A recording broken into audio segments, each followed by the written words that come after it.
Her arms were cut off. Her legs were cut off. Her ears were cut off. Her tongue was cut off. Her nose was cut off. Her eyeballs were plucked out.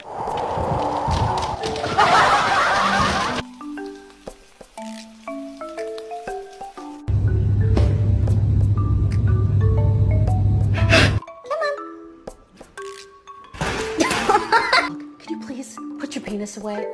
No. I'm not going to ask you again. I can, but she has no concept of personal space.